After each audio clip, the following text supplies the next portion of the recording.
Бір тапсырма. Ұғымдардың анықтамасы энергия дененің жұмыс істеу қабілеті. Температура дененің қаншалықты ыстық немесе суық екенін көрсететін шама. Механикалық қозғалыс дененің басқа денелерге қатысты орнын уақыт бойынша өзгертуі. Күш денелердің өзара әсерлесуін сипаттайтын шама. 2 тапсырма. Термометр бөліктері сурет бойынша. Шкаласы бөліністері, сұйықтық бағаны, сынап немесе спирт, термометрдің шарегі, резервуары. 3 тапсырма. Термометрмен жұмыс жасау реті дұрыс реті.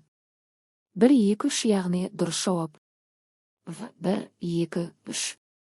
4 тапсырма. Шыны өзек мыс өзекке қарағанда баяу қызады, себебі. Шыны жылуды нашар өткізеді, мыс жылуды жақсы өткізеді. Жауап. Мыс жақсы жылу өткізгіш, ал шыны нашар жылу өткізгіш. 5 тапсырма. Қарапайым кірпіш пен ұсақ саңылаулы кірпіштің ішінде ауа болады. Ауа жылуды нашар өткізеді. Жауап. Ұсақ саңылаулы кірпіш ғимаратта жақсы жылу оқшаулауды қамтамасыз етеді.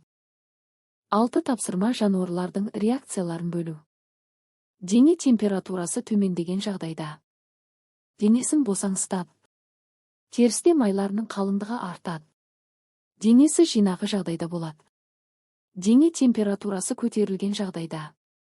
2. Жел мен жаңбырдан қорғаныш панасы дейді. 3. Қорек қажеттілігі төмендейді. 5. Артық қозғалыс жасамайды. 7. Су, салқын жер іздеп көлеңкені паналайды. 7 тапсырма. Энергия айналымы. Химиялық энергия, механикалық энергия, аккумулятордан көлік қозғалады. Химиялық энергия, механикалық энергия, тамақтан алынған энергия жүгіру. Электр энергиясы, жарық энергиясы, электр шамы. 8 тапсырма. Кітап вагонға қатысты қозғалады, ал жерге қатысты тыныштық күйінде болады. 9 тапсырма. Қыста жолдарға құм себеді, себебі құм үйкелісті арттырады, сол арқылы адамдар мен көліктер таймай жүру үшін. Осымен балалар, сабағымыз аяқталды. Келесі сабақты көру үшін менің каналыма тіркеліп, лайк басып пікір жазуды ұмытпа.